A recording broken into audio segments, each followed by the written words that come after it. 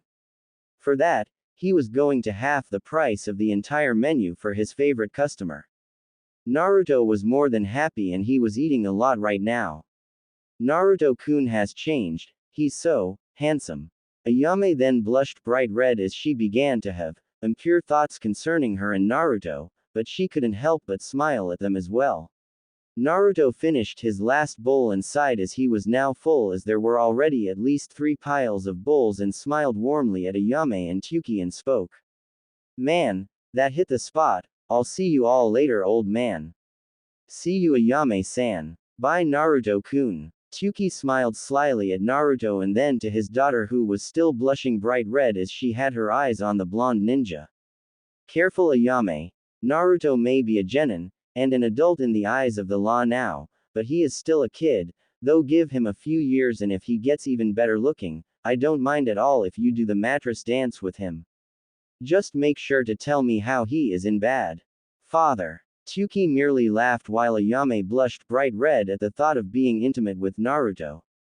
The next day, Sasuke, Sakura, and Naruto waited for Kakashi once more and they were not happy with the fact that as usual Kakashi was late.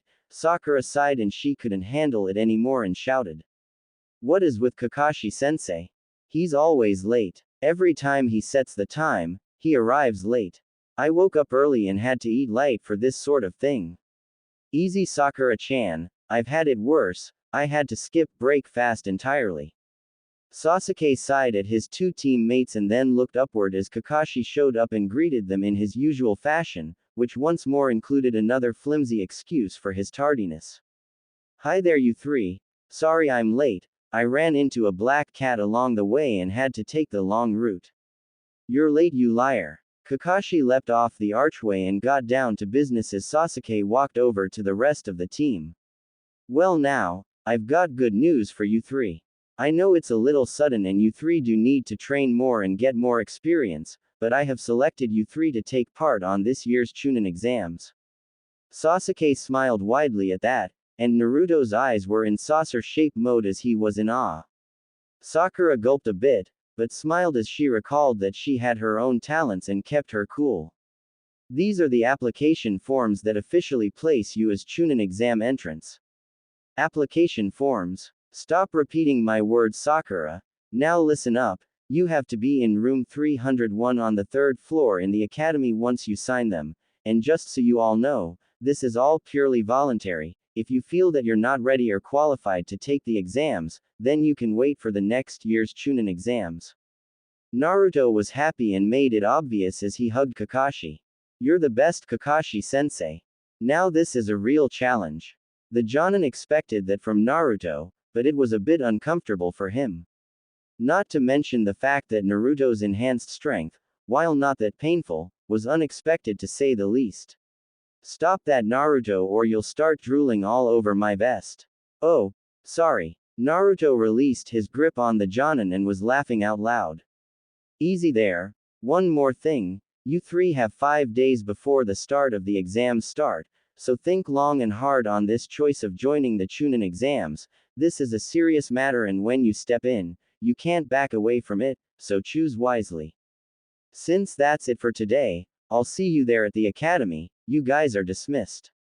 As Naruto walked back to his home, along with Sakura and Sasuke, he was having a fun time thinking things over. This is so cool. I am going to face some really tough guys, and I can't wait. I might even fight Gaara in combat, not to mention Mr. Attitude himself. This is going to be one heck of a few days. Sasuke thought in his own way on the Chunin exams. This will be a good test of the Sharingan, not to mention fighting those ninja, namely that one with the gourd, and I will finally get to see just what else that sword Naruto has to offer. Sakura, however, thought about what she should do. She was worried, but she wanted to prove that she was a good ninja of Konoha, but she had enough time to get ready for the exams and enough time to prepare herself for whatever the exams had in store for her. After all, she had 5 days to prepare. So despite her worries, she was ready to back up both Sasuke and Naruto. As time passed, more and more genin from different villages arrived on the scene, and as the days passed, the genin and their jonin leaders were all given accommodations for their stay in the village of Konoha. Naruto himself was busy studying a number of fighting styles involving swords, taijutsu, spells, and refining his use of Kage Bushin, all under the training and advice of Holy Talon, along with using the essences of the dragon champions that he could access at his current skill level and capacity. Sasuke was busy refining his own skills, though he used the Sharingan more often in order to better use its abilities and to further improve it for battle, while Sakura was busy working hard on what she could in order to support her two teammates. In another part of the Konoha training ground. Did you hear? We're going to have first-year genin from the academy this year, all of them are rookies. That hasn't been done in 5 years. A training dummy made of straw was the day's target, as it had a large number of kunai and shuriken embedded in it. A hand wrapped in bandages was near it. No way. I bet it's just a bunch of jonin getting in to boost either egos or get a kick out of it. A female voice said, and the voice belonged to a woman wielding a kunai in one hand and with surprising skill began to flip the weapon and spin it about without being cut at all. No, it's a bit more interesting than that, Tenten. 3 of those students happen to be from Hitaki Kakashi's team, and I happen to know that they happen to be the only team that has ever passed in his belt test. The first voice belonged to a boy who wore the very same garb as the jonin named Guy, so much so that he even had the very same haircut as the jonin and had bandages on his other arm as well, and wore his forehead protector which had the symbol of Konoha but in a belt style, similar to Guy, so much so that he might as be Guy's own son. Really? Are you sure of that, Lee? I'm positive. The girl known as Tenten was ninja as well, dressed in a sleeveless dress and wore deep green pants with sandals. She had her forehead protector with the Konoha symbol in the normal style, and had her hair in a style that meant that most of her no doubt long hair was well placed to stop flowing about, and it seemed that her longer hair was made into 2 buns on the side of her head. I see. That's certainly interesting information. I hardly think it's that interesting, Neji. Tenten wasted no time and threw the kunai in her hand and struck the target, just above the head of the one named Neji, who was dressed in a thick jacket with clasps, and wore his own forehead protector with straps on the sides. He had eyes that seemed to be devoid pupils for some reason and was pure white, yet he seemed to be able to see with as much clarity as the 2 others who were with him. Either way, it's going to be too bad for them. The next day. Where's Sakura? It's not like her to be the late one this time. Naruto asked as he looked about for their pink-haired teammate outside of the academy. He and Sasuke had arrived at least half an hour early to get ready for the exams, but it seemed that they couldn't go in yet until Sakura was with them. I'm not sure where she is, but she'll be here, so don't worry about that. It was then that both genin turned to see their pink-haired teammate as she came running towards them. Naruto smiled and Sasuke sighed a bit and looked on. Sakura stopped and gasped a bit as she tried to catch her breath. As soon as she was able to get her breath back, she gave an apologetic look to both teammates. Hi Naruto-kun. Sasuke-kun. Sorry I'm late. I had to help my mom with some grocery items when she got back from the market. Naruto gave his usual smile and nodded as he spoke. That's okay Sakura-chan, you made it here anyway, so let's go. As the 3 of them made their way to the 3rd floor, they noted something odd. Naruto wondered what that was about, and so did Sasuke and Sakura, and they quickly figured it out that there must be genjutsu in the area. They then spotted a large number of genin who were gathering about in the area before them. What's going on here? Naruto asked as they got closer. Sasuke nodded and spoke. The only way we're going to find out, Dobi, is to see for ourselves, right? Quit calling me that. Hey. The 3 of them arrived to see a strangely garbed boy with even stranger haircut and bushy eyebrows get knocked back by a pair of Konoha genin, one of whom appeared to be armed with large versions of kunai, the other had his Konoha forehead protector in the way of a bandana of some sort. Naruto quickly noted something odd about that and whispered to Sasuke and Sakura. There's something odd about those 2. I can't say for sure why I think so, but I do. Sakura looked and nodded at that. She too noted that and quickly analyzed the situation. That must mean that they're the ones who's got the genjutsu set up on this floor, and considering that, they must be Chunin in disguise. They're usually the ones who handle a good portion of the Chunin exams, from what I've heard. Sasuke nodded and smiled a bit. Good eyes, so I guess it's time we end this test. They must be the ones to determine who's willing to go far enough to be a Chunin. Naruto grinned as well. Then it's their lucky day then, 'cause here comes Kakashi's Team 7. The three stopped whispering as they made their way through the crowd as the two rowdy genin, Chunin in disguise, made comments to the genin they knocked over and his female companion. The two then faced the trio, with Sasuke in the lead, while Naruto studied the genin on the floor. That guy's got the weirdest fashion sense I've seen, makes me happy I had a wardrobe change.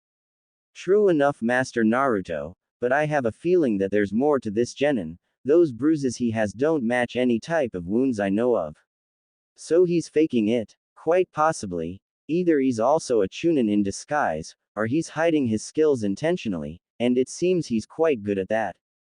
Naruto had no time when he heard Sakura gasp and quickly turned to spot the disguised Chunin throw a kick at Sasuke. He reached for Holy Talon and drew the weapon halfway out of the sheath when he sensed movement that somehow got past him, and to his astonishment he spotted the formerly down genin in the green bodysuit grab both Sasuke and the Chunin's kick with both hands. It seems I was right, Master Naruto. You're right indeed, that guy's fast, I'll give him that. Sakura herself was surprised at how fast the new genin moved, and so was Sasuke as Lee released both their legs. The other genin's apparent teammates were talking to him and the long-haired one appeared to be talking to him. This allowed Naruto to study them carefully, while Sasuke traded words with the apparent leader of the bunch. That guy has the same eyes as Hinata, that must mean he's a Hyuga clan member. Pardon Master Naruto, but you know this clan? Not personally. I know that I have a classmate from my academy days whose name is Hinata, and her clan is supposed to be one of the more powerful clans here in Konoha, something to do with a powerful gift called, what was that again? Ah yeah, now I remember, they call it the Byakugan. It's supposed to allow others to see chakra and it serves as the basis of their fighting style. Though I've never met this guy before, he seems kind of driven for some reason, like he's got this entire mission and burden on his hands or something. That gift is similar to the Dragon's Eye then. Dragon's Eye? What's that? It's a natural gift that allows certain dragons a limited ability to see the past, present, and the possible future. I know my chief creator and father Lord Faldron possessed a very powerful Dragon's Eye and it helped him call the ceasefire and naturally led to my creation, and I know that certain members of the Chaos Dragons have the same gift, and Chorvax was the most adept to use it, which led to the creation of Death Fang. Wow, I didn't know that. Do you have something like it? Not in the pure form, I can only make a powered down version of it that I passed down to you when you first took hold of me back in the water. Wow, you mean I can see the future? No, I'm afraid not, Master. Such a thing is forbidden for mortals, even dragon champions. The future, in my Lord Faldron's words, is something one must make for himself or herself. It means that all beings have the ability to make their own future, as the Dragon Eye only sees a possible future, one that can change in a heartbeat under different circumstances and events. Personally, I find that to be a great boon and lesson. Fate's something that beings such as yourself must make with their own hands, Master Naruto, just as my master and his kin allowed the mortal races in their realms make their own decisions. You're right there. I'm happy you chose me to be your wielder. All the advice you give me certainly helps loads. You are welcome, Master Naruto. So how does this version you have of the Dragon Eye work? It allows you a limited ability to sense attacks and how to best counter them. As I said, it's not perfect, and has its flaws, but in the right moment, it will be the difference between life and death in a fight. Good ability it is then. Very much. Ah, it seems you're being studied, Master. It was during Naruto's mental conversation with Holy Talon that Tenten noted his presence. She had thought Sasuke was cute, but the moment she gazed at Naruto, her thoughts of Sasuke being cute were put aside as she gazed at Naruto's features. She was amazed that he looked so mature and handsome despite being a genin, and he was certainly well built for his age, not to mention, she had enough time to note that Naruto was looking back at her, and he smiled in greeting, making the brunette Kunoichi blush bright red. Wow, the blonde's hot. That pink-haired girl has no idea how lucky she is to have two hot guys in her team. Maybe I could ask her if she knows where they live, namely the blonde one. I wonder if stop that Tenten, lest you start thinking the wrong things. Naruto himself was getting ideas, as he had to admit that despite some initial discomfort with all the staring, he was getting used to it, and found it nice. I guess I can get used to this. I see you're enjoying all the attention, Master Naruto, from your physical changes. Good for you, though I would caution you about entertaining thoughts about such meetings at this point and time. You are participating in the Chunin exams after all. Good point. Naruto then spotted Sakura berating the green spandex jumpsuit wearing guy and felt sorry for him. He had been under the brunt of Sakura's temperament more than once and personally knew the feeling, though she seemed nicer now than before. Naruto-kun, Sasuke-kun, we should head out and find the real room, we've wasted enough time here. With that, the pink-haired teen grabbed both their arms and began to pull them away, much to their surprise. Neji glared at the Uchiha clan survivor as he didn't like his attitude, and Lee took notice of that too. However, he was also curious about the blonde ninja who was part of the team the pink-haired angel was part of. Despite his silence, the genin felt that the blonde was deep in thought. He decided to see for himself the extent of the power of the Uchiha clan survivor in a match. Well now, so those two group of misfits are the ones Kakashi and Guy have been talking about. I believe so. Congratulations are in order then for their passing of their application forms. The two Chunin then transformed to their normal forms and one of them smiled. This year's Chunin exams is proving to be a lot of fun. For us maybe, but I doubt the genin we're about to test would see it that way.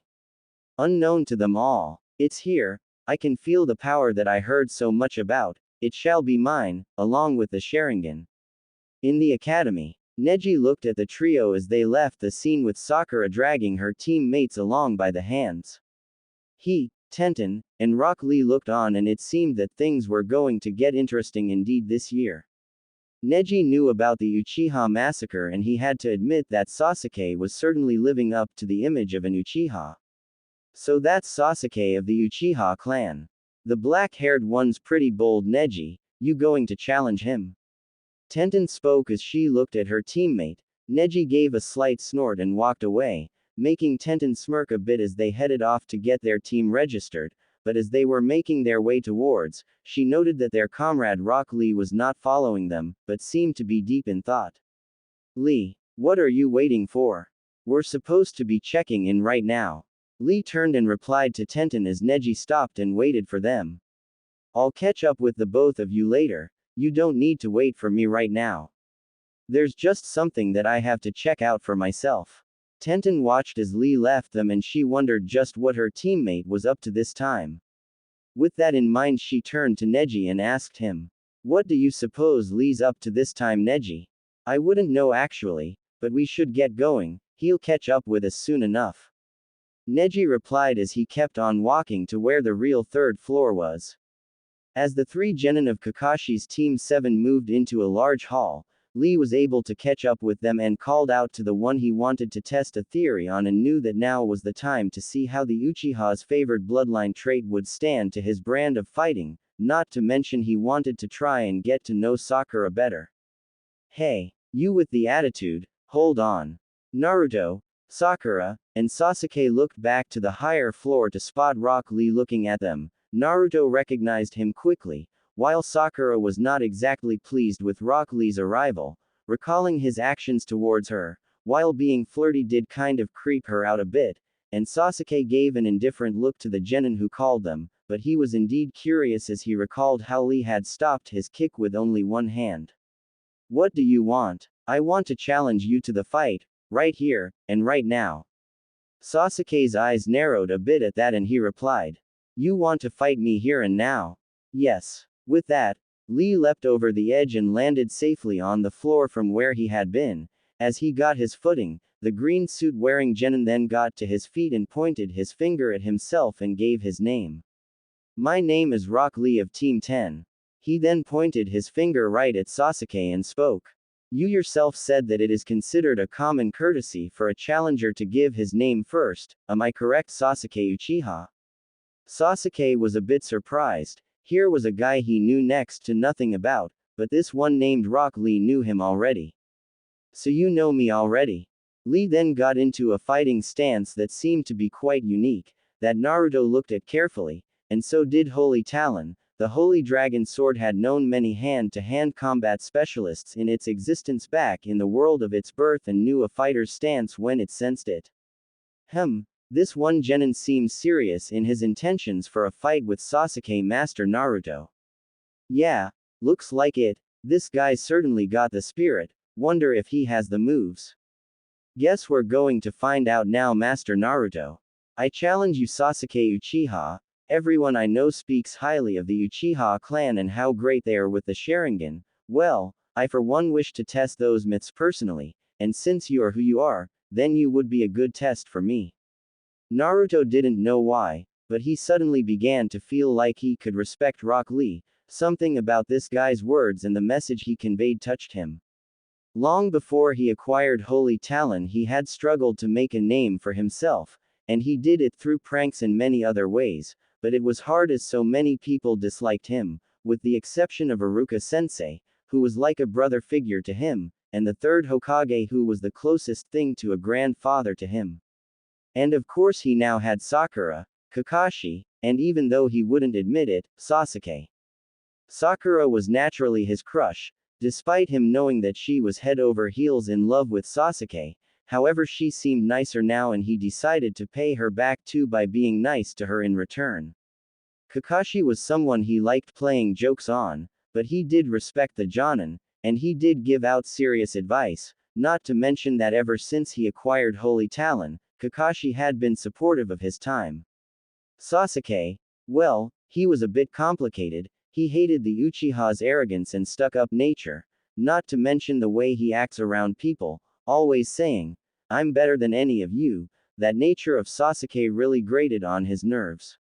However, Naruto was not always disliking Sasuke. He had to admit that Sasuke had the skills to back it up, not to mention the bloodline, and he had to admit that Sasuke had lost his entire family to his own brother, and he could only imagine the horror that Sasuke had been through that night to know that one of his own kin did the massacre. Still, that was no excuse to be the way he is now. However, Sasuke was and still is the reason he pushed himself to excel, and for that, he had to actually thank the Uchiha survivor for being his teammate and rival.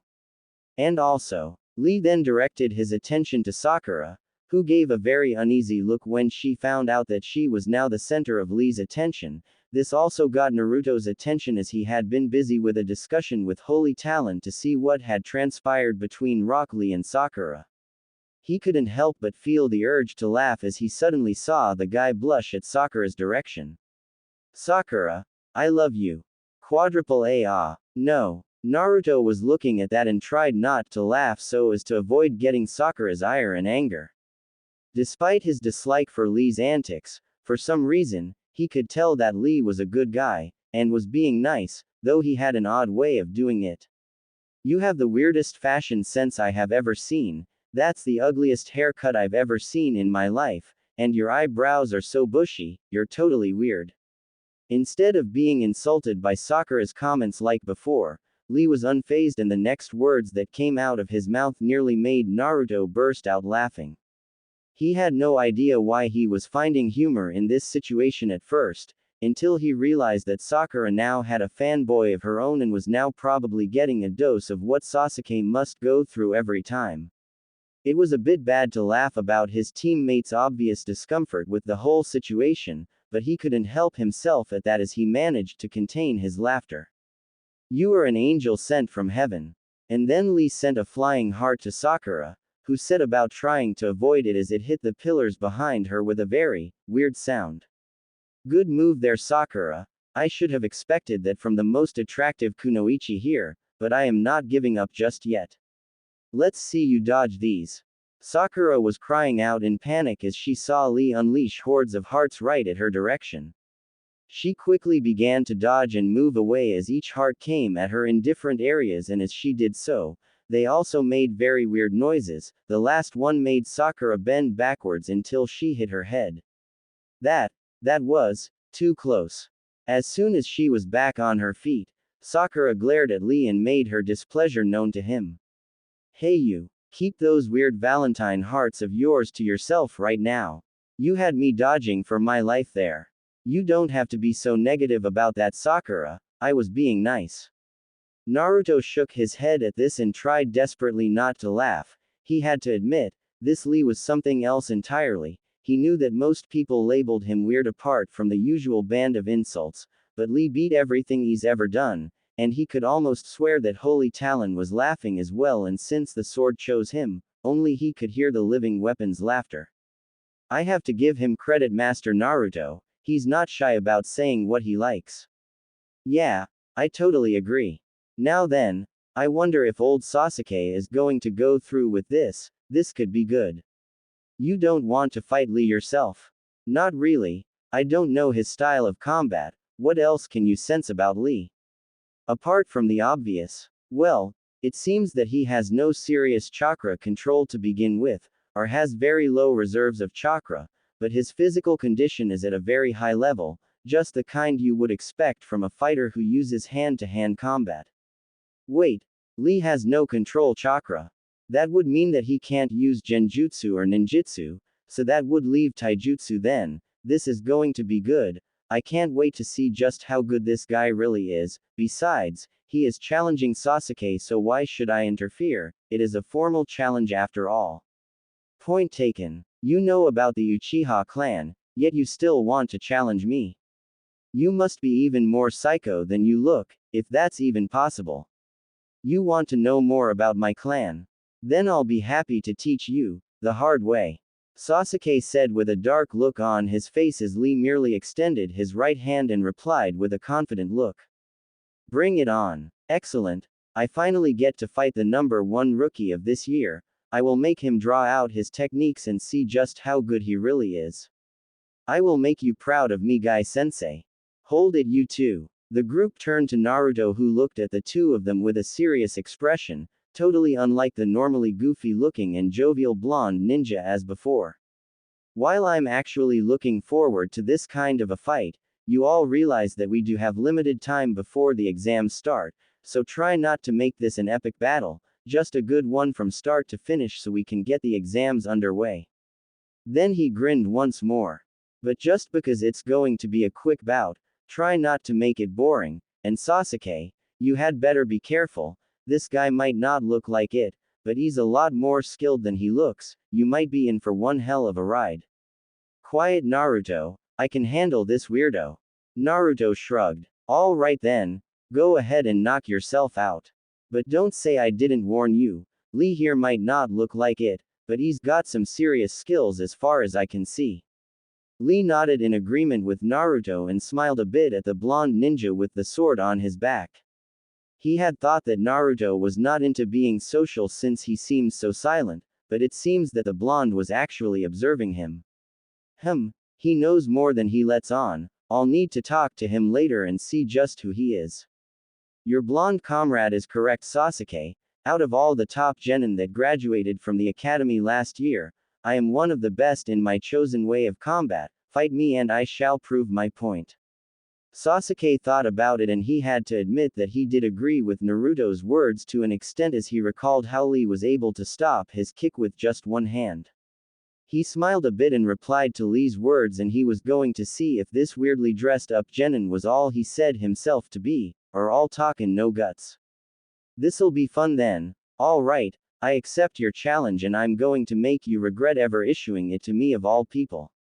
Sakura then directed her attention to the clock and gasped as she saw the time that they had on their hands, and that was not enough.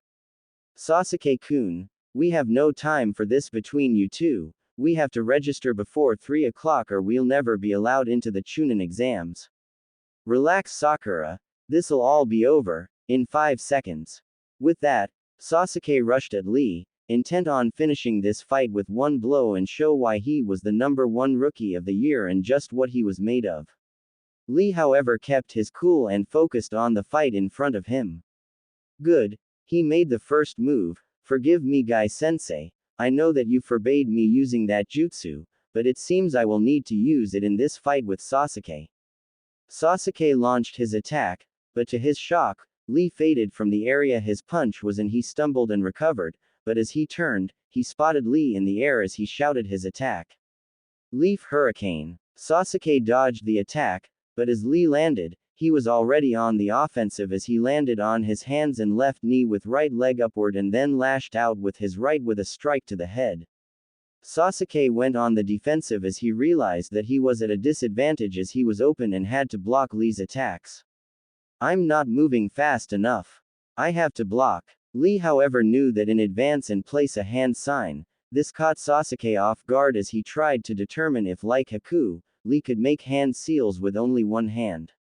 However, as Holy Talon had sensed, Lee was not a user of genjutsu or ninjutsu and was using the hand sign as a decoy, and Sasuke paid for it as he let his guard down, allowing Lee to hit him hard and send him flying.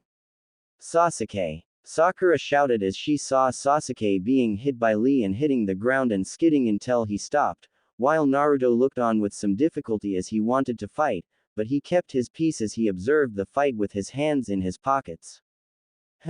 Lee's got the moves all right. He used that hand sign to make Sasuke lose focus. Sasuke felt the pain of the blow and was stunned. I had my guard up, but he went through it. What's going on? Sakura was also stunned by the sight of Sasuke being hit like that and sent flying. Sasuke-kun had his guard up, but Lee went right through it. Maybe Naruto-kun's right, maybe Lee's more than mere looks. Sasuke got himself to his hands and got up slowly as he tried to think how Lee got past his defenses. He's using some sort of technique to get me. What is it? Is it a genjutsu or a ninjutsu? Lee kept his calm as he held his usual position on the floor, left hand behind him and right hand forward as he waited for Sasuke to make the next move. As I thought, he's coming back for another go at me. Well then, if he's using a genjutsu or a ninjutsu, then I guess it's time I get to use my ace in the hole. Besides, he's exactly at the spot where I want him to be. Sasuke got up and was now ready to give another go at fighting Lee. But this time, he was going to go up a notch and give Lee a taste of what made his clan famous in the village of Konoha. I've been waiting a while to put this to good use. Sakura looked on and was surprised as she realized what was happening. Could it be? She got her answer as Sasuke revealed his eyes, and they were no longer in the usual shade of dark black, but were red, just like Kakashi's left eye, and Sakura knew quickly what that meant. The Sharingan. When did Sasuke-kun learn how to use it? Lee noted that as well and looked on patiently. So, he now reveals the Sharingan. This will be an interesting match. Be it genjutsu or ninjutsu, with these eyes, I will see right through it. Sasuke locked his eyes right at Lee and then charged as Sakura was in awe as she thought that Sasuke had lived up to his blood as an Uchiha, and no one could predict what he'll do next. With the Sharingan, he would be able to read this guy's jutsus and get him good. There was no way Lee could beat Sasuke now. Naruto, however, had his doubts as he kept on watching, and sure enough he was proven correct as Lee once more kicked Sasuke aside like he was nothing more than a rookie fighter taking on a more seasoned and highly skilled opponent. Naturally, the Sharingan user was stunned by this turn of events in a very serious way. He still got past my guard, but how? What sort of jutsu is this guy using that I can't seem to see? Sakura was in shock at the sight as she expected Sasuke to win easily with the Sharingan in hand, but Lee proved her otherwise. The genin then spoke to Sasuke as he watched Sasuke fall from his kick. If you believe that my techniques have anything to do with either genjutsu or ninjutsu, then you are sadly mistaken, Sasuke Uchiha. And for the first time in this battle, Lee was the one on the offensive as he charged right at Sasuke as soon as Sasuke landed and got to his feet.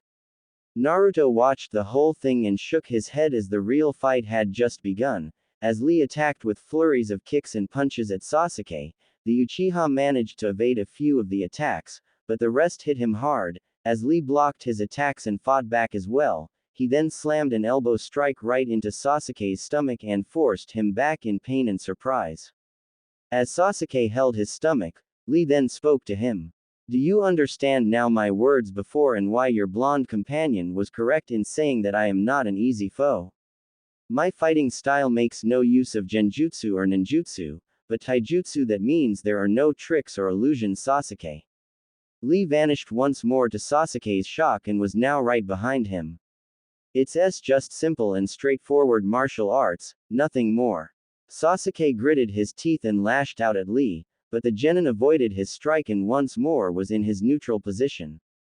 I know your technique, and I say that you should forget it, because it will not work, not on me. I know about the Sharingan. It gives you the ability to see past a foe's jutsu so you can see their hand signs and their movements and decipher them instantly, allowing you read them and predict their movements and intentions before they know it themselves, and I know that with them you can read your opponent's chakra to further your abilities. However, taijutsu is not the same as genjutsu or ninjutsu. What's your point? The point is simple, Sasuke. I don't hide or disguise my moves, I don't have to in any case, and even if you can see them, you can never block them or stop them. You are too slow. While your eyes may allow you to be one step ahead of me, your body does not have the way to keep up at all, and that is very much true, so how then will you be able to stop me? And you know what the answer is to that. You cannot stop them, because in the end, your Sharingan is worthless in a fight with me. That hit a nerve as Sasuke growled in anger, and Sakura was getting worried. Naruto, however, was very impressed, and so was Holy Talon. As far as the blonde ninja could see, Lee was the only one person who could face the Sharingan and defeat its advantages in a fight. This guy was definitely living up to his claims to be one of the top genin in Konoha. Lee is correct. As long as Sasuke does not have the physical speed to match Lee's own speed in combat, there's no way he could beat him in a straight-on fight. You're right. He's certainly someone to be wary of. Shame Mr. Attitude's finding that fact out too little too late. You know something, Sasuke? This is what I believe. There are two kinds of ninja in this world, those such as yourself who are born with talent and don't have to work hard on it. Sasuke had enough and attacked, but he had lost his composure and was no longer focused and calm, but Lee was different as he held his ground. And those like myself, the ones who train ourselves with all that we are every second of our lives. Lee evaded several more attacks from Sasuke and then he commented that Sasuke's Sharingan was the worst match with his brand of extreme taijutsu, and he was about to show the reason for his statement, and he launched out an attack that Sasuke once more failed to block as he was sent into the air once more, but this time Lee was not waiting for Sasuke to hit the ground as he followed him. Naruto's eyes narrowed at this and knew that things were going to be serious from here on in. Lee wasn't playing anymore, he was serious. Sasuke looked to see Lee behind him in midair and knew what this move was. Dancing Leaf Shadow. Good eye, but here is where I prove my point to you. Lee moved his arms and Naruto spotted the bandage tape on Lee's arm begin to loosen and saw that Lee was unleashing a jutsu that must be part of taijutsu style moves. And that point is that hard work beats natural talent. Sasuke knew that this move was a serious one, but he had no idea what to do right now at this point in time, as he realized with reluctance that Naruto was right for him to be wary of Lee, and that Lee was right that even with the Sharingan active, he was not able to equalize Lee's speed. What the heck is his next move? You're finished. Sakura looked on in shock and fear as the two genin were in the air, with Lee on the bottom and Sasuke on the top.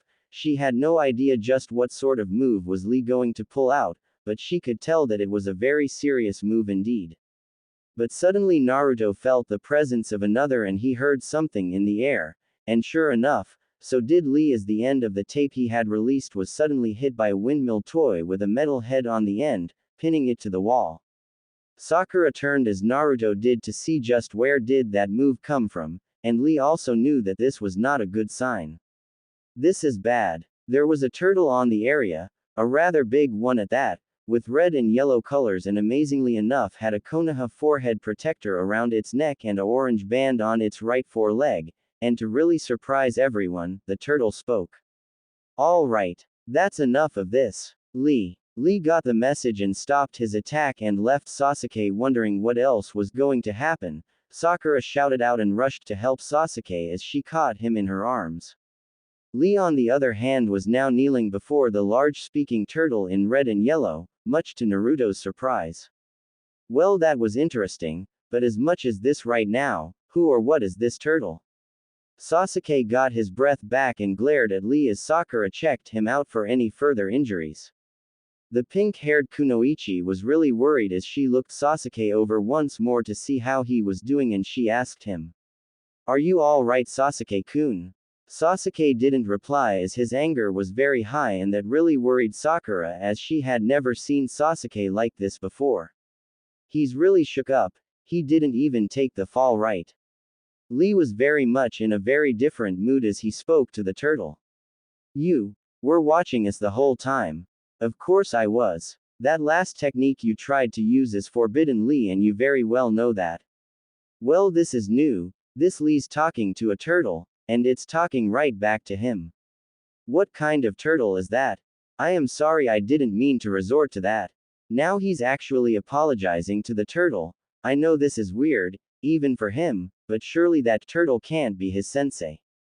Lee suddenly gave a cry of fear as he stood up and began to ramble out an apology to the turtle that apparently had given him a very stern look, making Naruto wonder if there were still things about his world that he knew next to nothing about, and that turtle just might be Lee's sensei.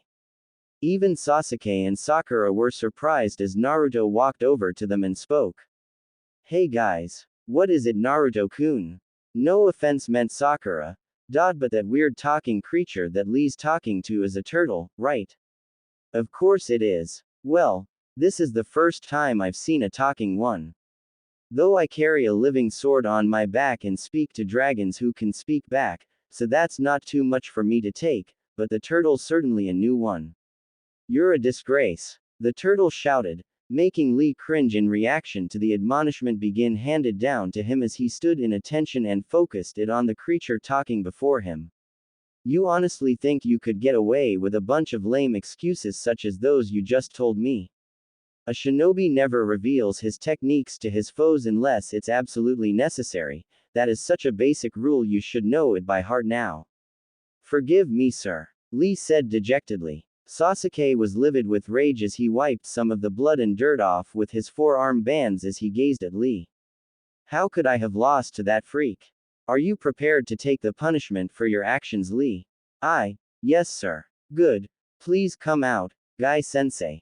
A large puff of smoke suddenly appeared on top of the turtle's shell, and there was a new arrival, but he seemed to be an older version of Lee. The same haircut, the same suit, the same leggings, the same forehead belt. The only difference was, apart from age, was the fact that this new arrival had a vest on him and had even bushier eyebrows than Lee, and he was currently in the most outlandish pose any guy would be in. "Hey, what's shaking? How are you doing, everybody? Life treating you good?" The reaction of Naruto, Sasuke, and Sakura was of absolute shock and surprise, but only Naruto, being as outspoken as ever when he felt like it, spoke first on what he was looking at. "That guy's got the biggest eyebrows I've ever seen. They're almost alive." Guy didn't notice nor care about that and gave his greeting with his usual grin and shining teeth. "Hi, Lee." Sakura was the next to speak. "This is way too weird. Now I can see where Lee's got it. The same soup bowl haircut but even bushier eyebrows." Lee didn't take a liking to that as he had a vein on his head throbbing and turned around with a look of fury on his face and his still covered hand in a fist. "Hey, don't you dare insult Guy-sensei. He's one of the greatest men of the entire world. Don't take that the wrong way, Lee. I'm still trying to get used to the fact I just saw him come out of a turtle." "He did not come out. It's all right, Lee. Give it a rest." Lee sighed and turned to face his apparent sensei. "Yes, sir. Now then, time for your punishment, you fool." And right in front of Sasuke, Sakura, Naruto, and Holy Talon, Guy hit Lee right in the face and sent him flying, much to the shock of them all. Author's notes. I won't describe the whole nice guy scene between Lee and Guy because quite frankly, if I did, I won't stop laughing, but it was fun either way. How could I have lost to someone that lame? Sasuke thought, while Sakura tried not to barf out, while Naruto tried not to laugh out loud at the whole thing, while Holy Talon looked on, and if it had a human form, there would have been a sweat drop there. I've seen plenty of strange sights since my creation, but this one certainly is a new one I doubt I'll be forgetting anytime soon. Naruto then spoke. I know this sounds weird, but it is kind of endearing in a way when they're doing that sort of thing. Sakura didn't like that and replied, Naruto-kun, you can't be serious. Those two are totally beyond weird. As Lee and Guy began to leave, Naruto called them out. Hey, hold on a minute, you can't just leave whenever you like. Sakura also recovered and recalled that the Chunin exams were going to start very soon. And they have wasted a lot of time. That's correct. What about the Chunin exams? You can't just go out, there's no time for fooling about here. Guy turned and realized Sakura's point. Actually, you are right, Lee, it seems that you've not only disobeyed the rule of no fighting, but you've also disrupted the Chunin exams as well, and considering that, I believe that merits a slightly harsher punishment for you, am I correct? Lee saluted Guy and naturally replied, yes sir. Guy once more went into a pose and gave his new punishment for his student. How about we make it about 500 laps? How does that sound? Outstanding sir. Naruto was about to laugh once more, while Holy Talon was also laughing, while Sasuke and Sakura couldn't believe the two before them, and Sakura summed up their thoughts on Guy and Lee in one phrase. They're insane. They might be, but they definitely know how to crack me up. I couldn't agree more, Master Naruto. Gain then directed his attention to the three before them and quickly guessed who they were, namely since they were the only team to pass the hard test of a certain rival of his. So this is Kakashi's squad They do have some talent, I think I should go and test them a bit. Sakura saw that and she panicked as Guy was staring at them. Oh no, he's staring at us. So tell me, how is Kakashi doing lately? You know our Jonin-sensei? Sasuke asked as he looked at the two before them. Do I know Kakashi? Well, you three could say that your sensei and I are arch rivals for all eternity. No way. That's no lie. If Guy-sensei says something true then. That's all right, Lee. A ninja's action speaks far more than words or hours of dialogue. Naruto and Sasuke looked carefully, then noted something. Both of them were surprised that Guy was no longer standing next to Lee, but was now right behind them. My current record is 50 wins and 49 losses, which as you can see is 1 point higher than his. Sasuke and Sakura were stunned at that as they faced the Jonin, while Naruto was certainly impressed at this discovery, not to mention the speed and power Guy showed in a flash. Wow, he's even faster than Lee himself. That would make sense, Master Naruto. Guy must train Lee personally since they wear the same clothes and almost look the same, so it would make sense that Guy is stronger and faster than Lee himself. He does have the potential to match up with your sensei. The fact of the matter is, on a standpoint I am faster and stronger than Kakashi. Guy said with the usual shining glint on the tooth expression, which made Sasuke look at him in shock and ever-growing anger. His speed is unnatural, he's definitely faster than Kakashi, is he even human? Lee then added an even more difficult to swallow comment to the mix. Now do you see, Guy-sensei is the best there is. Guy then looked at Sasuke and spoke to the genin. I want to apologize for any trouble that Lee might have caused you and your team, and I want you to look at me and accept my apology, not to mention looking at my manly features. He claims he's better than Kakashi, could all that talk be true? Damn it, I don't think he's making that up for his ego. Guy smiled and then took out a kunai and tossed it at the toy pinwheel that held Lee's bandage tape, loosening it when it struck the pinwheel, as he spoke to his favored student. Lee, I believe you should accompany these fine young ninja to the classroom where the exams are going to start, right now. I understand, Guy-sensei. Lee then moved to re-bandage his hand, and that was when Naruto noted the condition of his hands, and so did Holy Talon. He seems to have the scars to prove his training under Guy Master Naruto. I've seen hands like that among some of my wielders and former dragon champions in the past. Those are the marks of a person with dedication and conviction. Naruto agreed with that, as well as he could see that Lee indeed worked his butt off to be that skilled in taijutsu alone. Remember to give it your best. Lee, I will see you soon. Yes, sir. With that, both Guy and the turtle vanished and Lee had finished re-taping his hands. The genin then spoke to Sasuke, who quickly turned and looked at him. Hey Sasuke, I have to confess that I was not totally honest with you. There is truth to what I had said before, that I wanted to test my skills, but you are not the one I truly wanted to test my skills against. I lied to you in the fight as well. I said before that I am one of the top genin in Konoha, but there is in truth another, and he is on my team. Naruto, however, already had a good idea on just who Lee was referring to, since he knew of only one guy on Lee's team. He must be referring to that guy who's a Hyuga then. I came here to finally defeat him. You were merely practice, but now you are a target. The next time you and I meet, it will be in a fight to the finish and I will crush you. You have been warned. With that, Lee leapt up and flipped to the balcony while Sasuke fumed at his loss at the hands of Rock Lee, while Sakura and Naruto looked on. Sasuke faced away and tightened his grip and his teeth at the memory and what Lee had told him. Sakura turned and was very worried about Sasuke. Sasuke-kun. Naruto then looked at this teammate and replied. I did warn you not to take that guy lightly, Sasuke. Now look what happened to you. I guess you still have a lot to master. Naruto-kun, stop saying that stuff, you'll just make it worse.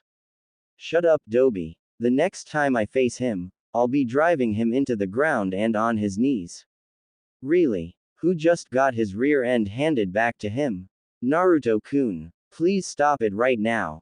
Sasuke then gave Naruto a death glare, but Naruto was far from intimidated and replied. Listen, that guy knows a weakness in your Sharingan, and he knows how to use it. Until you find a way to counter that same trick he mastered, there's no chance of beating him easily. Besides, you didn't notice the state of his hands when he took off the tape. Sasuke then recalled that, like Naruto, he too noted the condition of Lee's hands before the genin put back on the tape, and he was silent for a moment, which allowed Naruto to speak further to him about what he observed. Those are the hands of a guy who no doubt trains his ass off until he can't walk the next day, and does it all over again when he can walk the next day. I'll bet Lee's been working so hard day in and day out to be that skilled in taijutsu. He trains a lot harder than you have, and that gives him an edge. Sasuke looked away and had to admit that Naruto did have a good point, but the blonde then replied. But look at it this way. It proves that we're having some serious competition in these exams. It won't be much of a challenge if we fight lower level foes all the way to the finals, right? Lee's just shown to us that there's some serious talent here to face, and if there's talent like him here in our own village, then who knows about the other villages too? It'll certainly give us all the more reason to push ourselves to the limit and then some. And if we win against them, then that tells us we're getting stronger, am I right? Sasuke looked at Naruto, and for a second he looked at Naruto and considered his words, and to Sakura's relief and pleasant surprise, Sasuke smiled. You're absolutely right, Naruto. It won't be a real test if we fought lower level opponents all the way to the end. This Chunin exam is definitely worth being in. Naruto grinned and Sakura smiled at that. Right. All right then. Let's go. We don't want to be late for the registration. With that, all three of them made their way to the room, unaware of the fact that there was someone watching them. And this stranger had his eyes on Team 7, namely on Sasuke, and Holy Talon.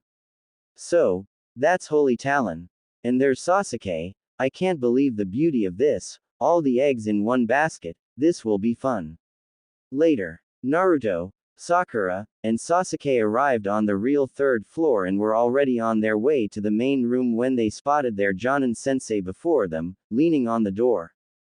Kakashi smiled a bit to himself as he spotted his genin team and looked them over, not to mention he approved of Naruto's new look and also the presence of Sakura herself. He knew that things hinged on all of them to be as a team. Well, I'm happy that all three of you are here, namely you most of all Sakura, for your sake and that of both Naruto and Sasuke. Huh, what do you mean by that, Kakashi-sensei? Sakura asked as she was very much confused by what Kakashi had said to her just now. She had made this decision to stand by her teammates on her own. That also got the attention of both Sasuke and Naruto as they also wondered just what was going on here. Now you three can formally be allowed to participate in the Chunin exams. Why do you say that, Kakashi-sensei? Because in truth, Sakura, only genin teams of 3 can apply to take the Chunin exams can be allowed to participate in the Chunin exams. That's a formal rule that is very much enforced and no one genin is allowed to take the Chunin exams without a team with them. But sensei, you said that joining the Chunin exams was a personal, individual decision. That is correct, I did say that. Then was what you said was a lie, Kakashi-sensei? Not entirely, Sakura, more like a test. You see, it is a personal decision to take the Chunin exams, but that decision can affect the lives of your teammates, in the same fashion as one decision can determine the outcome of a mission and the lives of your teammates. I didn't tell you that, or Sasuke, or Naruto, because I didn't want them to pressure you into joining them. And at the very same time, I didn't want you to feel obligated to join because of whatever feelings you might have concerning either Sasuke or Naruto. I wanted you to decide for yourself if you wanted to take the Chunin exams of your own free will. I see, so you mean that if Sasuke-kun and Naruto-kun came but I didn't join them, then they would. I would not have allowed them to enter this room and take the Chunin exams. If you had not arrived with them of your free will, then it would have been the end of the road for all three of you, but that is now a moot point. Kakashi then spoke with a proud voice and his genin team could sense that and they were also in high spirits. You're all here for the right reasons. Sakura. Sakura blushed a bit and smiled at the pride and respect being given to her by their Jonin mentor. Naruto. Naruto grinned widely in anticipation. And Sasuke. Sasuke smiled as well, ready to test himself in the fights to come. Kakashi then smiled at all three of them and made his pride known to them. I'm very proud of you all, I couldn't have asked for a better team under my command. Good luck and do well. With that, Kakashi stepped aside as Sasuke and Sakura were the first to reach for the doors and open them, while Naruto replied with a smile to his Jonin sensei. We won't disappoint you, sensei, believe it. As soon as the three of them opened the doors and went inside, Kakashi sighed and looked outside to the windows to view all of Konoha. Inside the room, Naruto, Sasuke, and Sakura were treated to a sight none of them were prepared for, as they were looking at a veritable sea of ninja teams from different villages. Whoa, this is unexpected. I guess we're not the only ones here then. Naruto and Sakura commented while Sasuke merely looked on as they found themselves suddenly being looked at by so many ninja, who ranged from either late teens to adults, and all of them were not giving off a friendly aura in the least as they all glared at the three of them. I had no idea there was so much competition here. If being scary looking was part of the tests, these guys have me beat clean to the floor. Sakura thought to herself as she gulped a bit at the glares she was getting really unnerved her. Naruto and Sasuke on the other hand were really psyched up for this. However, it was also then that 6 figures were now heading towards them. The 3 groups were also in threes and appeared to be around their own respective ages. One appeared to be a blonde teen kunoichi with bandage wrappings on certain parts of her body, and she even had the same forearm cloth bracers that Sasuke also had. She had her hair in a long tail with a shorter tail on the right side of her face, and she had a lighter shade of blue in her eyes as well. She wore a skirt and blouse style ensemble which was in purple, and had an earring on the left ear. The other wore a vest style outer shirt with dark olive green lining, and he had a Konoha forehead protector headband on his left arm. He also had a bodysuit of fishnet style mesh clothing and wore long pants. Plus his hair was done in a upper facing tail, and he had an earring on both ears as well. The other one was fat beyond most words and amazingly enough, had his hands on a bag of chips and was munching away like there was no tomorrow. He too wore a long outer shirt in dark green color, and had a long scarf wrapped around his neck with the ends on either side of him, and he had long bandage tape on his arms as Rock Lee did. His forehead protector was different as his head was covered except for two parts that were on either side, and he had swirl-like tattoos on his face as well. The other three came in, and in the lead was a boy with canine-like eyes and had two marks in his cheeks shaped like fangs of some sort. He wore something of a trench coat and had a hood with fur lining it and also the sleeves as well on the ends. He wore dark brown pants, and amazingly enough, there was a wild puppy riding on the top of his head, and the guy didn't seem to complain in the slightest having the puppy on his head. The other one was a boy with a really messy pile of hair on his head, and he seemed to wear a pair of really dark shades and had a coat with a high buttoned up collar that covered the lower half of his face, along with a pair of black trousers. The last one was a young girl with dark blue-black hair which was short, with two long tails on the side of her head and her own Konoha forehead protector around her neck. She had a face that would be described as very cute, and she had the same silver eyes as the one Hyuga that Naruto and his team had met before. She had a large jacket with flame symbols on the arms, and her jacket had fur lining on the bottom on the jacket.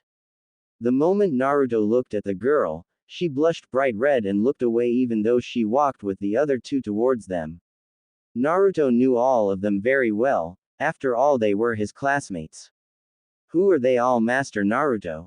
From what I can sense, you seem quite familiar with them. They are my old classmates in my academy days. We didn't exactly see eye to eye on some issues, but as far as things go, they weren't too bad. Really? Since you knew them before, I have, care for doing some introductions on them.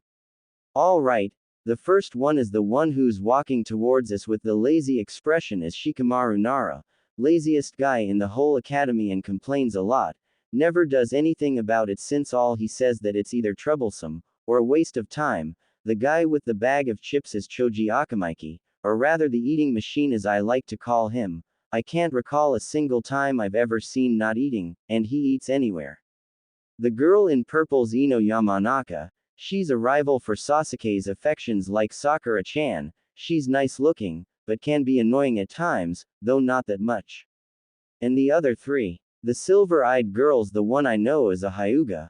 Her name's Hinata. She's an okay girl and thankfully isn't after Sasuke, but I can't understand why she acts all shy and embarrassed when I look at her. It kind of feels a bit weird, but all in all, she's nice and seems to care a great deal for her comrades and works hard in the academy, though I never got to really know her since she was assigned with another team, and those two guys with her are her teammates. The one with the dog on his head is Kiba Inuzuka, and the puppy is his pet Akamaru. He's a lot more annoying than Ino since he's always thinking he's cool and all.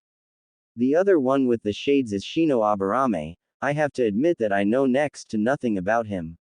I see. Well, it looks like it's time for you to make the move, since all of them are looking at you. Hey Sasuke-kun. You've made it. And who's the guy with you? I thought you guys had Naruto with you. The new guy's different, and did you get a replacement teammate?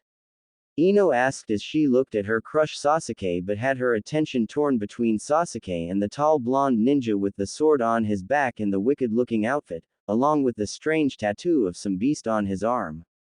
The guy was tall, and as she looked more closely, she saw the deep blue eyes with what appeared to be silver lining and the long golden hair with slight silver highlights. His face was smooth, masculine, and even though he had those whisker marks on his face, they didn't detract his appearance, rather they made him more primal in a male sort of way, and he gave a warm, calming, and strong aura, and his clothes seemed to hug his frame a bit, and she could see the muscles that he had, and she could help but blush slightly as she continued to study him.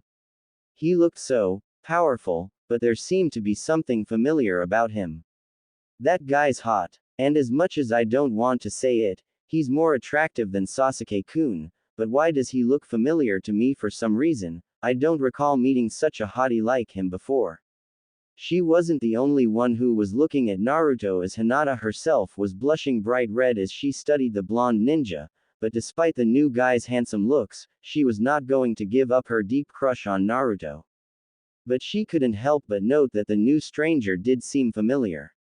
Yeah, as I recall, that pipsqueak was assigned to you guys, and I don't recall hearing that you had a replacement. It's a shame too. I'm going to like seeing if Naruto has improved at all. Of course, he can't still beat me in a fight. I've been training for quite a while now and I can beat him easily. Naruto was shaking his head and decided to finally drop the bomb hard on his former classmates and fellow rookies as he stepped forward and grinned at both Shikamaru and Kiba. You guys haven't changed a bit, have you? You're still complaining as much as ever, Shikamaru. You're still spouting your mouth, Kiba. You're still stuffing your mouth, Choji. Lay off with the food once in a while. You're still looking pretty, Ino. Shino's as silent and mysterious as ever, and Hinata's still the same, I guess. Kiba looked at Naruto and gave a growl like a dog, and Akamaru was barking as ever, and while Naruto had no clue as to what the puppy was saying, he could tell that the puppy was pissed. You've got some guts, new guy. Who the heck are you? Naruto smiled once more and replied. Take a good long look, Kiba, and think it over. Who's the only guy in your academy days that likes the color orange, has whisker marks on his face, loves eating ramen, being late in classes and giving Iruka-sensei headaches, and I used a jutsu to turn into a woman to make him bleed and fall to the ground, and I promised to be Hokage someday. Now do you know who I am? The other rookies looked on in shock as it dawned into them. Kiba's eyes widened and Akamaru stopped barking. Shikamaru looked on with wide eyes. Ino looked on in shock. Choji stopped eating for a second. Even Shino was surprised, though no one was sure about that, and Hinata blushed bright red as she realized just what that meant as she looked at Naruto's new features. It was Kiba who broke the ice. No way. No damn way. Is that you, Naruto? Naruto laughed and nodded. Now you've gotten it, Kiba. I hope you're not all talk about your training, cause when you and I fight, I'm going to really put those words of yours to the test, so put your money where your mouth is. Hinata looked at Naruto and she felt her heart beat even faster as she looked at Naruto's features and saw just how handsome he was right now. She recalled that he was nice looking in her eyes back then, but now he was devastatingly handsome. His hair was golden in the light and the silver highlights in his hair seemed to add even more detail to his golden hair. His face was now devoid of the baby fat and seemed to be very well defined, almost like a sculptor had made his face into perfection. She noted slight silver in his eyes and instead of clashing with the sky blue of his eyes, they melded perfectly with one another. She looked and noted that he was taller now, and from the way the clothes he had, namely his muscle shirt, he was certainly more muscular than the last time she had seen him. The clothes made him look so handsome. The Hyuga girl then blushed deep red as she began to have very impure thoughts about her and Naruto being alone together. And she quickly felt her body heat up along with her face as Naruto turned and looked at her once more. She felt all the heat and blood in her body go to three places, one to her face, the other her heart, and the other, to the spot between her legs. Oh my, please stop thinking those things, but Naruto-kun looks so delicious. Ah, did I just think that? I feel like I'm going to faint. He looks so strong. I wonder if those muscles are. No. I mustn't think those things. It's not proper. What would Naruto-kun say if he found out I'm thinking such things? Ino likewise was stunned as she recalled how Naruto looked like when she had last seen him, and compared it to Naruto as he was now, and she was still trying to get used to it. She had no idea that Naruto, who she considered to be a louse and a loudmouth, had somehow changed overnight into this godlike hunk of a teen, and as much as she tried to hide it, she once more began to look Naruto over. And when she was done, she also felt her heartbeat grow faster as she began to have very impure thoughts herself. Those thoughts involved, well, let's just say that some of those thoughts included positions that would have been considered as perverted. Wow. Who knew he'd be this good looking? Wait a minute. Why am I saying such things? This is Naruto. No matter how hot and hunky he looks, he's still a loudmouth and an idiot. But I can't help but look at him. He looks so tasty, and those muscles. I wonder if they are as hard as they. Ah. What the heck am I saying? Sakura noted the look both Ino and Hinata were giving Naruto and she was getting even more annoyed. She could understand how Hinata felt, since the Hyuga girl did have a king-sized crush on Naruto, which she no doubt was now amplified by Naruto's changes overnight. But Ino looking at Naruto in the same way she and her would look at Sasuke. This was certainly unexpected to say the least. Who would have thought her rival would now be looking at Naruto like a wolf looking at a meal? And for some reason, the facts there made her feel very uneasy as she saw them looking at Naruto, who seemed to be keeping his cool the whole time. Shikamaru then spoke. You can't be Naruto, are you just some jonin who's using a henge? Naruto smiled at his classmate and replied. Why don't you guys try using the release jutsu and find out? The lazy genin did so, and so did Kiba, and when they used the jutsu, they had expected Naruto to be revealed, or the jonin that they both suspected was taking up this form, but to their shock, the situation didn't change in the least. Naruto was still there, with the same looks, and then Akamaru barked at his master and Kiba listened and sighed a bit. He's Naruto all right, Akamaru's gotten his scent. Now the big question in my mind is what happened to you? It's kind of a long, very long story, but I'm not telling anyone right now. Hey you guys. All 9 rookies turned and spotted another genin who appeared to be a few years older than they were. He had silver hair and glasses on him. He had long fingerless gloves that reached his elbows, had an outer vest of purple, a long sash on the waist, purple pants, and had a white undershirt on him. You guys really shouldn't be making a spectacle of yourselves. I mean no offense by that, since you are no doubt the 9 rookies, fresh out of the academy, right? Here's some advice. Just cool it for now, this isn't exactly a class field trip. Well, we didn't ask for an opinion. Just who are you then? Ino asked as she was a bit angry at this newcomer butting into the conversation like it was normal for him to do so.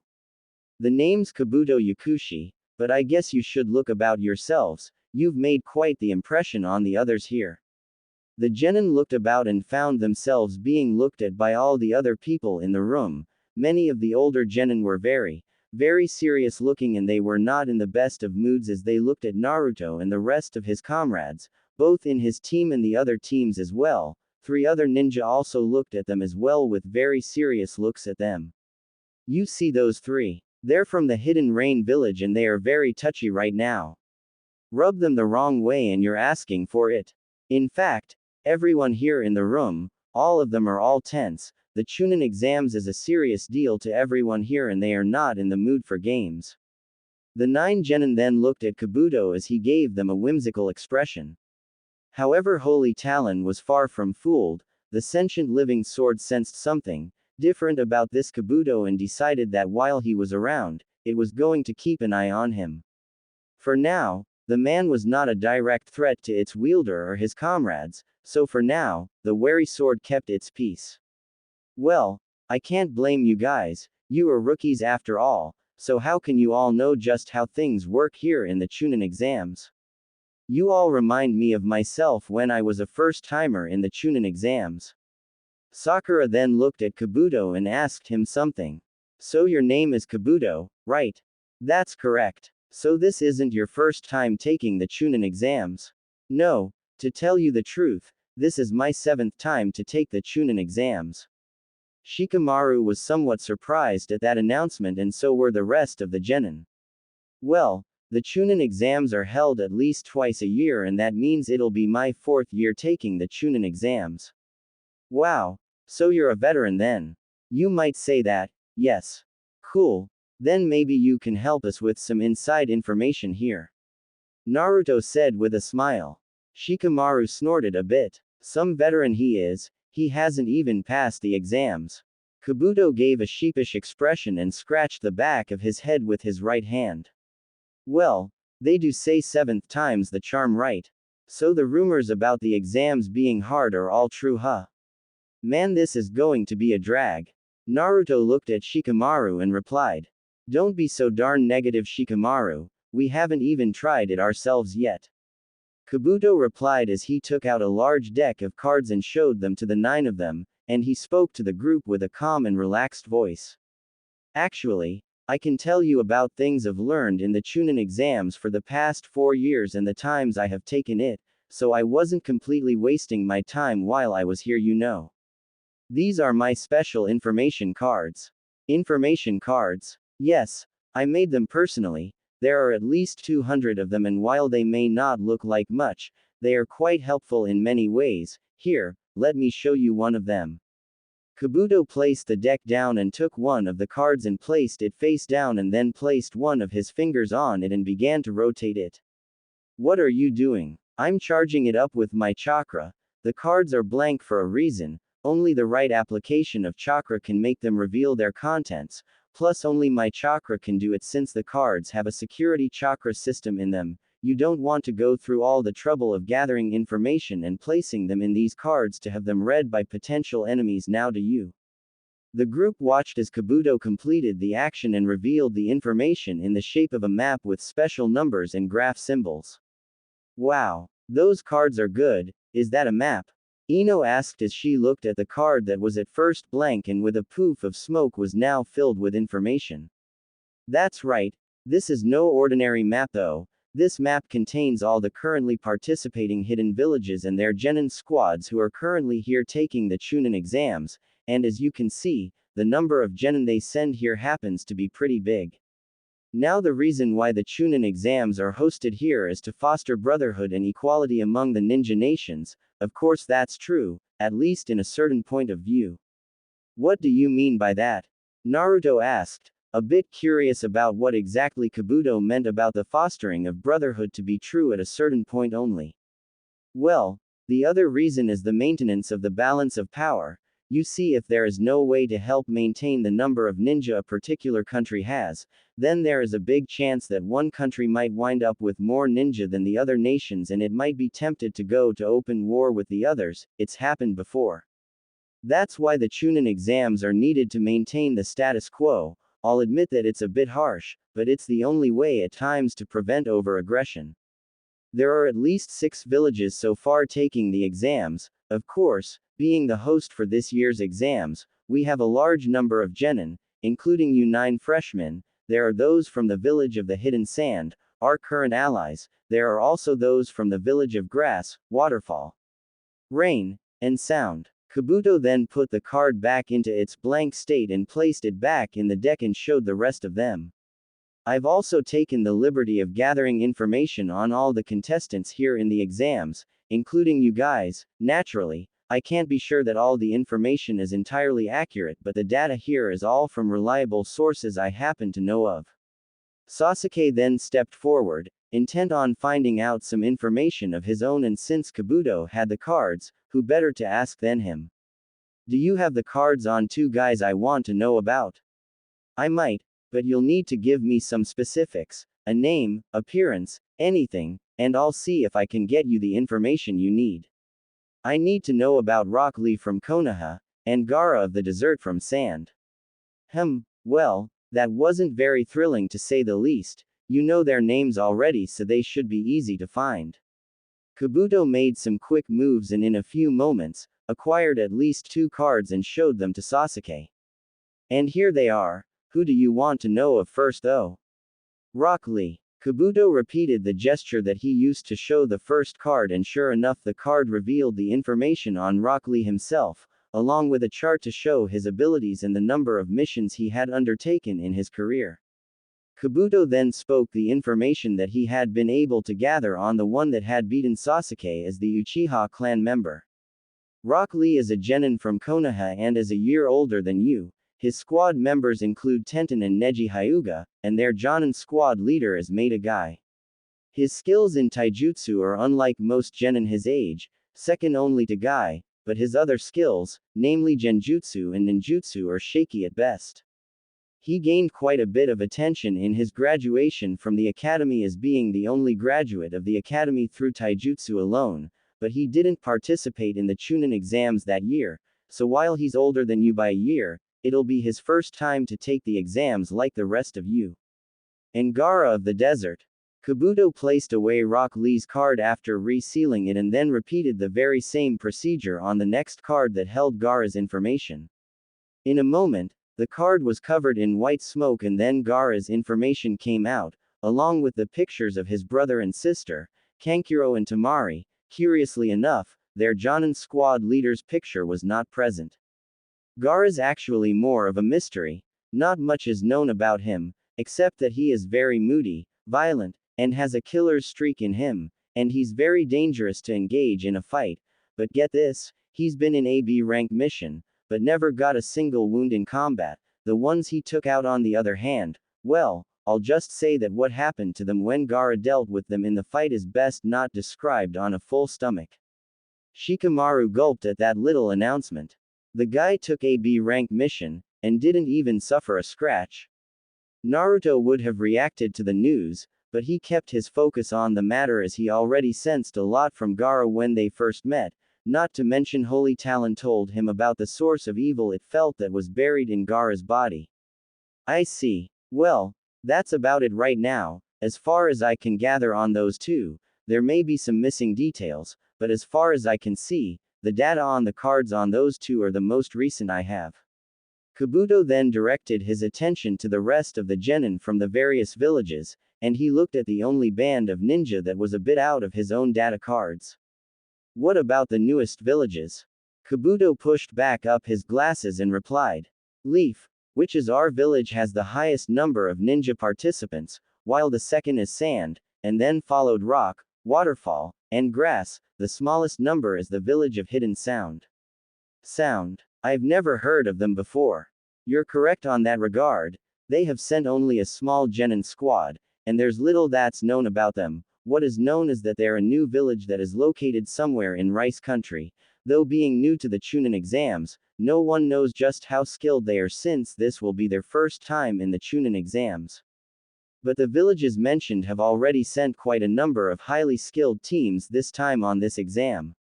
It seems that way. It's almost enough to make one lose confidence. Hinata blurted out as she understood just what Kabuto was talking about. Ino naturally was not in the mood for it as she turned and spoke to Hinata.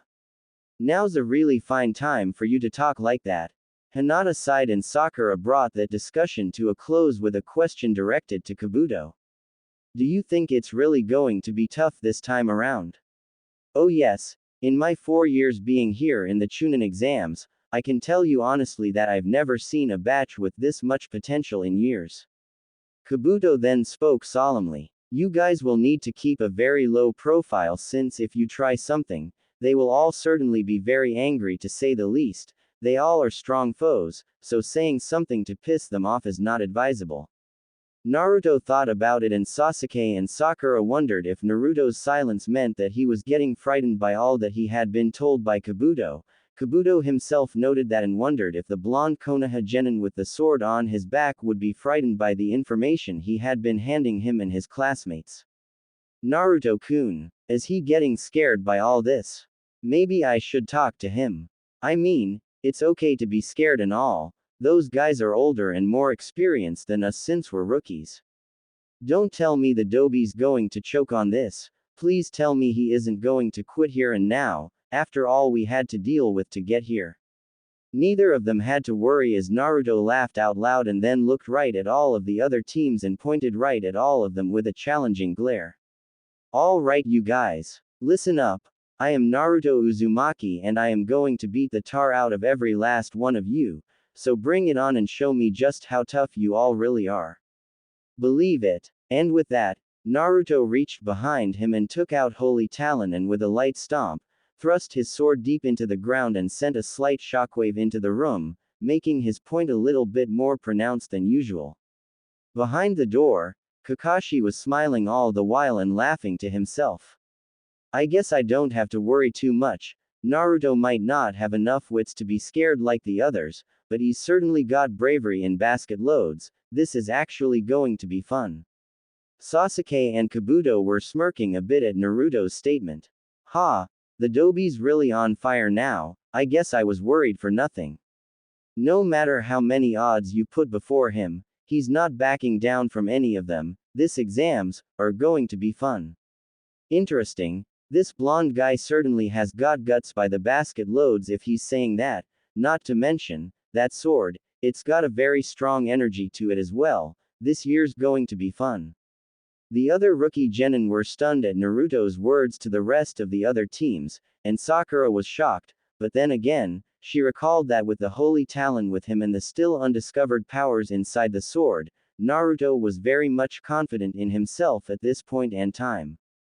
Ino was shocked, though a bit odd, that Naruto was going all out, and so was Hinata, as she admired Naruto's bravery, while the others, even Shino, wondered if Naruto was either acting brave, or losing his mind. The rest of the genin were not happy, and quite a number of them itching for a chance to give Naruto a serious lesson to keep his trap shut. In one of the groups were the Sand siblings. Gaara watched with a slight smirk, while Kankuro growled a bit. That's the same guy as before who had that sword on me. Temari nodded as she looked at Naruto with a smile and slight blush. He's really got guts to be saying that. I like that. In another side of the whole room was Konoha Genin Team 10, Tenten, Lee, and Neji were looking on as the atmosphere in the room became darker after Naruto spoke. Tenten sighed a bit and smirked a little as she recalled just what Naruto said. That guy's something else. He's certainly got spirit. Neji replied as he studied Naruto. Lee interjected as well. He's got fire and passion. I guess he's going to be quite the handful, isn't he? One group of genin, however, had other ideas. Did you hear what that one said about our village of the hidden sound? He called us little, a mystery. Zaku said with a glare at Kabuto. I heard. Dosu replied as the only female in their group. The one named Kin spoke as well. I think we need to teach this guy a lesson. I think so as well. Remove some of the mystery about sound, help up his information for him, and let him know that if he insults the sound shinobi, he's going to have to be ready for the consequences. The other genin in the rookies looked at Naruto, who then took back Holy Talon and then tossed it into the air, and as it flipped and then landed blade down, Naruto leaned to the left a bit to show the sheath, and the blade slid right into it without cutting him in the slightest. Kiba and Shikamaru then spoke to Naruto. I didn't hear that. Maybe you should say that again, and a little louder this time. Have you lost what's left of your sanity, Naruto? You want everyone else in this room to hate our guts or what? At that same moment, the sound genin made their move as they dashed towards Kabuto. The senior genin heard the movements but was unsure where they were coming from. The Sand siblings, however, heard them, and Kankuro was about to unleash his puppet from his back, but Gaara stopped him. Kankuro wondered what Gaara was thinking but decided to follow his youngest brother's command and stepped back. Naruto was being told by the others to be more careful with his words, but Holy Talon suddenly spoke urgently to Naruto. Master Naruto, we have incoming threats. 3 attackers closing in on Kabuto, and they are serious ones. Naruto reacted quickly, just as Zaku leapt over a desk and Kabuto spotted him. The sound genin then tossed a pair of kunai at Kabuto, forcing the genin backwards, but Naruto was already there. Using the enhanced speed he gained and with Holy Talon in hand, sliced the kunai in mid-flight. He then sensed Dosu, who ignored him and went straight for Kabuto, who was just getting his bearings. Naruto then recalled a sword skill that Holy Talon had taught him, and he used it as he coasted the sword back and slashed outward, sending a powerful blade of glowing chakra flying out of the sword, and it was aimed right at Dosu's back. Dragon Claw. Dosu sensed the attack and looked in surprise as he was forced to stop his assault on Kabuto and leapt away as the chakra blade flew past him and suddenly dissipated before it would hit Kabuto, who was surprised himself as the energy faded before it could touch him. Naruto then leapt over Dosu and landed in front of Kabuto with Holy Talon in a defensive position with Holy Talon in both hands, near his head, and aimed forward with the tip aiming right at the 3 sound genin. Naruto glared darkly at the 3 and allowed Holy Talon to glow in white flame, catching the eyes of everyone in the room. He then spoke, but there was something a bit different in his voice, almost like an animalistic growl. You've got some guts trying that. Dosu looked at Naruto darkly and spoke, despite being surprised of what had just happened. This has nothing to do with you, punk. The issue we have is with your informant friend there. Naruto growled, almost like a dragon would, as Sakura walked over to Kabuto and checked on him. You okay, Kabuto? Yeah, I'm fine. Kabuto then directed his attention to both Naruto and Holy Talon and studied them. He's got exceptional skill with that sword, and somehow he was able to command that chakra-based attack like it was a part of him, yet there's something different about that sword, it's as if it's not normal. This is interesting. The other genin in the rookie group were surprised indeed as they never saw that move before, though Sasuke was somewhat impressed, after all he had seen Naruto fight with the Holy Talon before. The others thought that not only did Naruto physically change, but apparently he had trained in some new tricks as well. Gaara nodded. That was interesting. Kankuro nodded, and despite his reluctance, he had to admit, the kid did surprisingly well. I agree. Never saw that move before, that sword he's got is not ordinary. Tamari didn't say anything as she was blushing a bit at that. Tenten was surprised, and so were Lee and Neji. The brown-haired Kunoichi had to admit that Naruto was certainly showing something interesting of himself right now. It seems he's not all looks and talk. I agree, he's got the moves as well. Naruto glared at Dosu's words and naturally made his anger known to the Sound Genin. I don't give a damn about your issues, you try that again and I'll make sure it's your last mistake. The Sound Genin glared, though Kin looked at Naruto more intensely than her teammates, and amazingly enough, she licked her lips at the sight of Naruto in his combat form. Zaku then spoke to Kabuto. Consider yourself lucky this blonde dope's actually got some skills to save your sorry butt, but write this down your information cards. By the end of the exams, the village of the hidden Sound Genin will be Chunin by the time this is over. Dosu then spoke to Naruto. And as for you, I'm going to make sure you learn the foolishness of sticking your nose where it doesn't belong, brat. And I'm going to make sure that if you try something like that on me, you're going to be 6 feet underground, pushing up flowers and grass, and acting as fertilizer when I'm done. Naruto shot back, but before things could get really underway, a large cloud of smoke appeared in the room, and a booming voice was heard. All right, you bunch of baby-faced degenerates. The fun and games are over, so get to your seats and stay there before I personally staple your butts on them. The smoke cleared, and out of the smoke were a large bunch of Chunin, and in the middle was a really tall and muscular man.